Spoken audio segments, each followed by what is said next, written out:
साथियों, आप सभी का इस प्लेटफॉर्म पर स्वागत है। यहाँ पर हम लोग जनसत्ता में 28 अक्टूबर को एक संपादकीय छपी है, संकट बनते कीटनाशक। यह संपादकीय अखिलेश आयरेंदु के द्वारा लिखी गई है।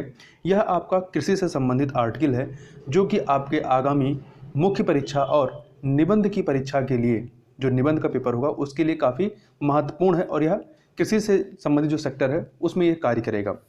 तो इस आर्टिकल में जो कीटनाशक के दुष्प्रभाव हैं और किस प्रकार से जो किसान हैं वो जैविक कृषि की तरफ रुझान कर रहे हैं, और राज्य सरकारें और केंद्र सरकारें किस प्रकार से इस पे बहुत ज़्यादा फोकस नहीं कर रही हैं, और ये जो जैविक कृषि है किस प्रकार से कृषि के लिए, स्वास्थ्य के लिए और पर्यावरण के लिए काफ़ी महत्वपूर्ण है, उन सभी की चर्चा इस आर्टिकल में की गई है। तो चलिए प्रारंभ करते हैं इसको। केंद्र सरकार ने पिछले कुछ सालों से नीम लेपित यूरिया को बढ़ावा देने के लिए तमाम कवायदें शुरू की हैं। इसकी खूबियों को लेकर के सरकार प्रचार भी करती रही है, लेकिन साथ ही यह सवाल भी उठता रहा है कि क्या इस यूरिया से इस्तेमाल से खाद्यान्नों में बढ़ रहे जहरीले तत्वों की कमी आई है। गौरतलब है कि भारत में सहकारी रासायनिक खाद कारखानों में नीम कोटित यूरिया बनाई जा रही है, लेकिन इससे रासायनिक खादों के इस्तेमाल में कोई खास कमी नहीं आई है, बल्कि रासायनिक खादें पहले से ज़्यादा महंगी हुई हैं। पिछले कई सालों से खेती की लागत भी लगातार बढ़ रही है। ऐसे में प्रगतिशील किसानों ने प्राकृतिक खेती का विकल्प अपनाना शुरू कर दिया है।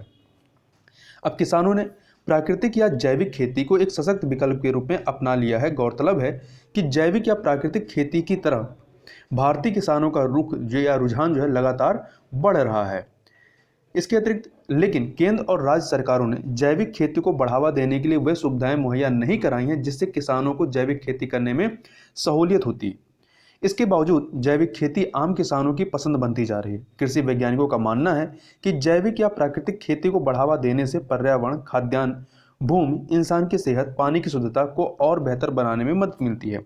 आमतौर पर कृषि व बागवानी में बेहतर पैदावार और बीमारियों के खात्मे के लिए फसलों में कीटनाशकों का इस्तेमाल जरूरी माना जाता है, लेकिन देसी तरीके से की जाने वाली खेती और बागवानी ने इस धारणा पर सवाल खड़े कर दिए हैं। ये कीटनाशक बेहतर उपज के लिए या बीमारियों को खत्म करने के लिए भले ही जरूरी माने जा रहे हों, लेकिन इससे कई तरह की समस्याएं, जटिलताएं और बीमारियों की वजह बन गई हैं। ये जो हैं, गौरतलब है कि रासायनिक खादों और कीटनाशकों के इस्तेमाल से होने वाली बीमारियों और समस्याओं की जानकारी के अभाव के कारण किसान इनका इस्तेमाल इतना ज़्यादा करने लगे हैं कि उन्हें इससे अब नई नई समस्याओं का सामना करना पड़ रहा है। इसके बावजूद किसान इनके इस्तेमाल से छुटकारा नहीं किसानों को इसके इस्तेमाल से छुटकारा नहीं मिल पा रहा है। केंद्र और राज्य सरकार के कृषि विभाग कीटनाशकों के इस्तेमाल को जरूरी मानते हैं। बहुराष्ट्रीय कंपनियों का जब से देश में दबदबा बढ़ा है, तब से खेती और बागवानी के लिए कीटनाशकों की विदेशी दवाएं ज़्यादा इस्तेमाल होने लगी हैं। इसकी वजह से किसान और उसका परिवार पहले की अपेक्षा ज़्यादा बीमार रहने लगे हैं। फसलों और फलों की पैदावार बढ़ाने और इनमें लगने वाली बीमारियों को खत्म करने के लिए कीटनाशकों का ज़बरदस्त इस्तेमाल होता है, लेकिन इनके इस्तेमाल से खेत बंजर हो रहे हैं और अन्न व फल कीटनाशकों के रसायनों से संक्रमित हो जाते हैं। इस वजह से भी इनके इस्तेमाल से इंसान कई तरह की बीमारियों से ग्रस्त होता जा रहा है। कृषि वैज्ञानिक वर्षों से कीटनाशकों के इस्तेमाल से होने वाली तमाम विकट समस्याओं के प्रति आगाह करते आ रहे हैं, लेकिन ना तो इस तरफ केंद्र सरकार गौर कर रही है, ना राज्य सरकारें। इसका नतीजा यह हुआ है कि कीटनाशकों के इस्तेमाल से होने वाली तमाम गंभीर बीमारियां लोगों के लिए बड़ा संकट खड़ा कर रही हैं। कीटनाशकों में सबसे ज़्यादा इस्तेमाल एडोसल्फान का किया जाता है। यह महज फसलों पर ही नहीं बल्कि सब्जियों और फलों पर भी किया जाता है। पर्यावरणविदों के मुताबिक कीटनाशकों के इस्तेमाल से पर्यावरण पर भारी असर पड़ रहा है। वायु प्रदूषण की एक वजह कीटनाशकों का बहुतायत से इस्तेमाल भी है। देखा जाए तो बच्चों की कई समस्याएं कीटनाशकों के कारण पैदा हो रही हैं। कैंसर, त्वचा रोग, आंख, दिल और पाचन संबंधी कई समस्याओं की वजह ये कीटनाशक ही हैं। देखने की बात यह है कि जिन कीटनाशकों को अमेरिका और अन्य विकसित देशों में प्रतिबंधित किया जा चुका है, उन्हें भारत में धड़ल्ले से इस्तेमाल किया जाता है, जबकि इसे लेकर पर्यावरण और कृषि से जुड़ी संस्थाएं सरकारों और किसानों के इसके गलत असर के बारे में आगाह करती रही हैं। कीटनाशकों के इस्तेमाल से तमाम बीमारियों और समस्याओं के लगातार बढ़ने की घटनाएं सामने आ रही हैं, लेकिन दूसरी ओर इनके इस्तेमाल के बगैर बेहतर खेती करके अच्छी उपज लेने के प्रयोग भी देश के कई हिस्सों में चल रहे हैं। सिक्किम, उत्तराखंड, उत्तर प्रदेश, मध्य प्रदेश, महाराष्ट्र, गुजरात और आंध्र प्रदेश के किसानों ने इस दिशा में सफल प्रयोग किए हैं। इनमें कीटनाशकों की जगह 3 दिन पुराने मट्ठे का छिड़काव और सूखी नीम की पत्तियों का इस्तेमाल किया गया। आंध्र प्रदेश के 19 जिलों में किसानों ने कीटनाशकों के बिना सफल खेती करके और अच्छी उपज हासिल कर यह साबित कर दिया कि कीटनाशकों के इस्तेमाल के बिना भी मुनाफे की खेती की जा सकती है।